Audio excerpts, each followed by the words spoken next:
जय मां विंध्यवासिनी, हर हर महादेव। आप सभी का स्वागत है हमारे YouTube परिवार में। आज एक सत्य घटना का वर्णन कर रहे हैं जिसके विषय में हमारे गृहस्थतंत्र परिवार की एक साधिका हैं जो लगभग चैत्र नवरात्र में इस परिवार के साथ जुड़ी। काफ़ी लंबे समय तक उन्होंने साधना अनुष्ठान इत्यादि किया और उनका जो अनुभव सत्य घटना का रहा है वो मैं आज आप सभी के समक्ष रख रहा हूँ। काफ़ी रोमांचित करने वाला अनुभव है। ऐसा दिव्य अनुभव सौभाग्यशाली लोगों के साथ ही होता है। आप सुनेंगे तो आपके भी रोंगटे खड़े हो जाएंगे और जिस देवी ने कृपा की उनके विषय में भी आप सुनेंगे तो चौंक जाएंगे कि वो देवी कितनी दिव्य भव्य और कैसी अद्भुत शक्तियों को धारण करने वाली हैं। यह जो साधिका हैं ये उत्तर प्रदेश गोरखपुर की रहने वाली हैं। इनके दो जुड़वा बेटे हैं, दो बेटे हैं। जन्म से ही एक बच्चा जो है इनमें से छोटा वाला वो बोलने में सही से सक्षम नहीं है, यानी कि जब बड़ा होना शुरू हुआ तो कंठ सही तरीके से नहीं खुला, बोलने में काफ़ी कम है, बोल नहीं पाता है। और दूसरा बच्चा जो है बिल्कुल स्वस्थ है, निरोग है। वो एक माँ बाप को कहीं ना कहीं चिंता होता है कि बच्चा बिल्कुल ही बोल नहीं रहा है तो आगे कैसे चलेगा। लगभग अभी 6 या 7 साल का वो बच्चा हो गया है। 6-7 साल के ही बीच का उनकी आयु होनी चाहिए, जैसा कि उन्होंने डेट ऑफ बर्थ बताया था। कुंडली को देख करके भी मैंने बताया कि ये चीज़ कीजिए, ऐसे कीजिए। उन्होंने करना शुरू किया। बीच में उन्होंने पूछा कि भगवती का भी कोई अनुष्ठान हम करना चाहते हैं, भगवती में बहुत श्रद्धा है तो कौन सा अनुष्ठान करें। तो मैंने उनसे बोला कि आपके घर के पास सबसे नज़दीक का शक्तिपीठ कौन सा है। तो उन्होंने बताया कि शक्तिपीठ तो मुझे नहीं पता है, लेकिन हमारे घर से लगभग 25 किलोमीटर के दूरी पर एक भगवती का सिद्ध क्षेत्र है जहाँ पर काफ़ी लोग आते हैं, उनकी काफ़ी महिमा कही गई है। तो वो पास में है, आप कहेंगे तो मैं वहाँ आ जा सकती हूँ। मैंने कहा कि ठीक है, आप ऐसा कीजिए कि बुधवार के दिन जो है वहाँ आया जाया कीजिएगा। बुधवार के दिन जो है वहाँ जाकर के अर्जी लगाइए भगवती से अपने बालक के लिए। इन्होंने कहा कि ठीक है, मैं यह चीज़ करने को तैयार। उनके पतिदेव भी तैयार हो गए कि मैं लेके चला जाऊँगा, दर्शन पूजन इत्यादि हो जाएगा। विधि विधान मैंने बता दिया। साथ ही साथ नवरात्र शुरू होने वाला था तो मैंने इन्हें भगवती दुर्गा के 32 नामावली की जो साधना है उस साधना को करने के लिए निर्देशित किया, बता दिया कि इस विधि से आप कीजिए। वो साधना कौन सी है इसी वीडियो के लिंक में आपको मिल जाएगा, डिस्क्रिप्शन में मिल जाएगा उसका लिंक। दुर्गा जी के 32 नामों को कैसे सिद्ध करें।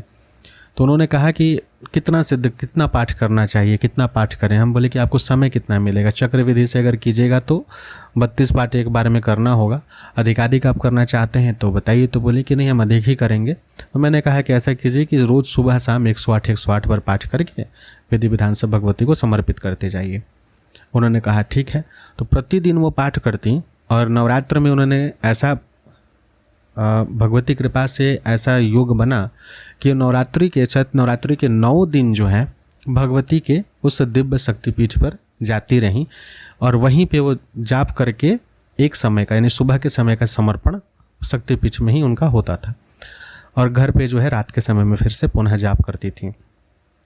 और 9 दिन का जाप, पूजा पाठ, हवन इत्यादि जो कुछ भी था, नौकन्या भोजन था, उन्होंने चैत्र नवरात्रि में पूर्ण किया। उसके पश्चात नित्य प्रति जैसे पाठ करना था, जैसा मैंने बताया था वैसा वो पाठ कर रही थी प्रतिदिन। कोई सुधार विशेष वैसा हुआ नहीं उनके लड़के में। उसी समय में आषाढ़ के नवरात्र में जो गुप्त नवरात्रि होती है उस समय में उन्होंने कहा कि मैं पुनः इस साधना को करती हूँ। कम से कम इससे काफ़ी मुझे मानसिक सबलता मिली है, परिवार में काफ़ी चीज़ों का सुधार हुआ है। भले ही जिस चीज़ के लिए संकल्प लेके मैं कर रही हूँ वो सफल हो या ना हो। मैंने बोला ठीक है, आप करो। फिर से पुनः उन्होंने उस अनुष्ठान को आरंभ किया। इस बार वो घर पे ही कर रही थी। 9वीं के दिन वो पुनः जा करके उस शक्तिपीठ में जो भी पूजन पाठ था वो चढ़ा करके आ गए।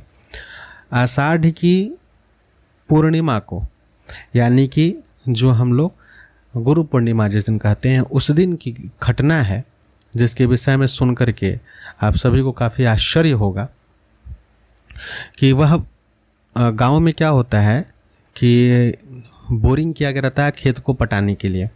और इस बार ऐसा हुआ है कि अकाल पड़ा हुआ है, बिल्कुल ही बारिश हुई नहीं है और धान की खेती भी मार खा गई है। 2022 की बात करने हैं। आप लोग इस वीडियो को जब भी सुन रहे हो, ये वीडियो तो अपलोड हो जाएगा, आने वाली जनरेशन इन चीज़ों को सुनेंगी, समझेंगी। जिसके कारण जब बारिश नहीं हुआ है तो लोग उस बोरिंग से पानी चलाते हैं, और जब पानी गांव में चलता है तो एक बड़ा सा टंकी जैसा हौदा जैसा बना होता है, इसमें बच्चे नहाते हैं। तो ये दोनों बच्चे भी वहाँ नहा रहे थे, और ये गुरु पूर्णिमा की बात है, दोपहर का समय था। तो वहाँ काफ़ी सारे बच्चे खेल रहे थे।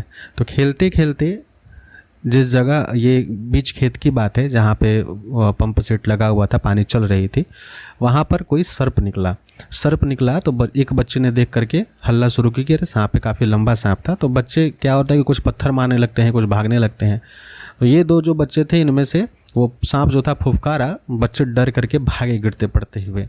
सभी बच्चे भागे, ये दोनों बच्चे भी भागे अपनी घर की ओर। जब घर की ओर भाग रहे थे तभी एक घटना और घटित हो गई। रास्ते में जो है, अब बहुत सारे बच्चे अगर भाग रहे हैं, दौड़ भाग कर रहे हैं, और काफ़ी अगर पशु चर रहे हैं घास इत्यादि, तो उनमें भी भगदड़ मच जाती है दौड़ धूप हल्ला कोलाहल सुन करके। तो पशु भी इधर उधर भागने लगे। इसी क्रम में यह बच्चा जो बोल नहीं सकता था, ये भागने में असक्षम हो गया, पशुओं से घिर गया कुछ दूर में और अकेले पड़ गया। और गांव से थोड़ी दूरी पर यह खेत था जहाँ पे पंप सेट था। तो ये सबसे पीछे रह गया, बाकी बच्चे काफ़ी आगे चले गए। लेकिन पशुओं से घिरने के बाद एक घटना घटी कि वहाँ एक महिला, जो घास काटने के लिए गांव में एक दराती लेके जाती है, हंसुआ कहा जाता है, वो जा रही थी, वो इसके हाथ को पकड़ी और गांव के दूसरे भाग की ओर उसको लेकर के दौड़ना, घसीटते हुए लेकर गई। और ये बच्चा जो है, आपको आश्चर्य हुआ कि जब वो घसीटते हुए ले जा रही थी तो जो बच्चा 7 साल तक कुछ बोला नहीं, ये चिल्ला करके माँ माँ बोल रहा था, यानी बचाने के लिए, और कुछ नहीं बोल पाया। लेकिन इतना चिल्लाया मामा, वहाँ आसपास खेत के और जो लोग थे वो दौड़ते हैं कि ये चिल्ला क्यों रहा है। और उन लोगों ने भी उस महिला को देखा कि कोई महिला से घसीट कर लेते हुए जा रही है गांव के डीह तक, यानी कि जो डीह बाबा होते हैं, कहा जाता है कि क्षेत्रपाल का स्थान होता है, ग्राम देवता का स्थान जो होता है, वहाँ तक वो लगभग घसीटते हुए इसको लेकर के चली गई।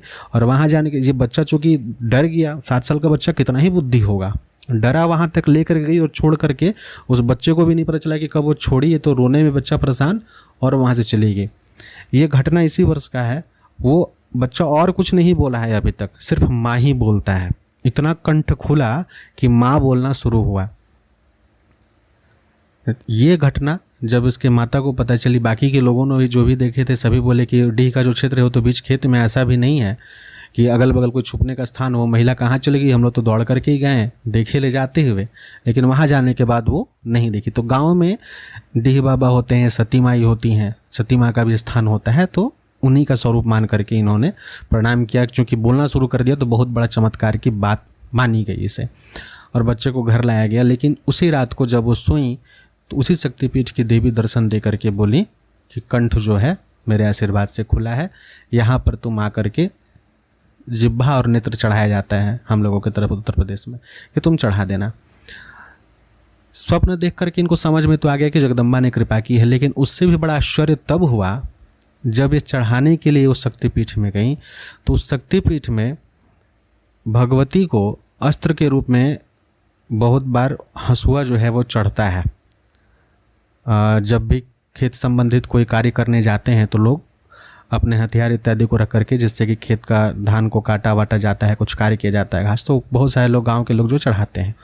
तो जो हंसुआ वह लोग देखे थे वहाँ पे, अब ऐसा इनका भाव है कि हंसुआ वहाँ पर हम काफ़ी सारा रखा हुआ देखे, जो कि हम उससे पहले नहीं देखे थे। और ऐसा पता चला कि कुछ दिन पहले ही कुछ लोग आ करके अपने खेत की पूजा के लिए चढ़ाए थे, तो कुछ हंसुआ जो है यहाँ छोड़ करके गए थे, वही यहाँ पे रखा हुआ था। दूसरा यह चीज़ हुआ कि वह जो शक्तिपीठ है जिसके विषय में हम चर्चा कर रहे हैं अभी तक, वो कोई सामान्य शक्तिपीठ नहीं है। उस शक्तिपीठ का नाम ही तरकुलहा देवी शक्तिपीठ है। सर्च करके देखिए, इंटरनेट पे मिलेगा। उस स्थान की सबसे बड़ी विशेषता ये है, इसकी कथा थोड़ी सी आप सुन लीजिए अगर अभी तक आप वीडियो को सुन रहे हैं तो। अंग्रेज़ों के समय में एक भक्त हुए जिनका नाम दीनबंधु था। दीनबंधु भगवती दुर्गा के एक स्वरूप की स्थापना तरकुल के वृक्ष के पास करके, जो ताड़ी का पेड़ होता है उसके नीचे उनके स्वरूप की स्थापना की थी जंगल में। और वो वामाचार विधि से दीक्षित थे, वाम पद्धति से पूजा करते थे, और बलि के रूप में साक्षात मानव बलि ही चढ़ाते थे। और बलि किसका चढ़ाते थे? अंग्रेज़ों का। जो अंग्रेज़ उनको पकड़ने जाता था वो क्रांतिकारी थे, तो वो अंग्रेज़ों का गर्दन ही काट के चढ़ा देते थे उनको। और सामने में कुंड था, उसी कुंड में उनका मुंड को फेंक देते थे। इतनी जागृत हो गई थी वो देवी इनके पूजा विधि विधान इत्यादि से, और उनकी कृपा से दीनबंधु जो थे उन पर ऐसी कृपा हुई कि जब इनको पकड़ लिए अंग्रेज़, जब फांसी पे चढ़ाएं, आपको सुनकर आश्चर्य होगा कि वो अंग्रेज फांसी पे इनको लटका के रखे हुए थे और ये मर ही नहीं रहे थे, फांसी का फंदे पे झूल रहे हैं लेकिन प्राण ही नहीं निकल रहा था। इतनी कृपा कर दी थी जगदम्बा ने, अमर कर दिया था एक तरीके से। जो जल्लाद था उसको डराया धमकाया गया, वो रोने लगा, बाकी लोगों को प्रताड़ित करने लगे अंग्रेज। इतनी तो समझ उनको भारत में रह करके आ गई थी कि ये क्या चल रहा है। तब जा करके दीनबंधु जो थे वो भगवती से प्रार्थना की कि माँ मुझे अपने शरण में ले लीजिए। तब उन्होंने शरीर को छोड़ने का आदेश दिया और वो शरीर को छोड़ें। तो इतनी जागृत पीठ की महिमा है, वो पीठ आज भी विद्यमान है। कभी आप लोग उस क्षेत्र में जाएँ तो माँ तरकुलहा देवी का जरूर दर्शन करें। देखिए चमत्कार छोटा सा ही क्यों ना है, आप इसे अपने जीवन में अगर अपना लीजिएगा तो वो दिव्य शक्तियाँ कहीं ना कहीं आपके जीवन को कृत अवश्य कर देती हैं।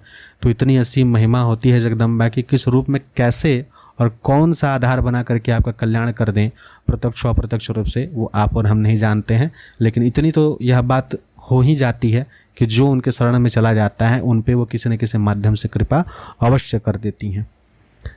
आशा करते हैं आज के इस सत्य घटना से आपको काफ़ी सबलता मिलेगी और भगवती की भक्ति आप अच्छे प्रकार से और करेंगे। जय मां विंध्यवासिनी, हर हर महादेव।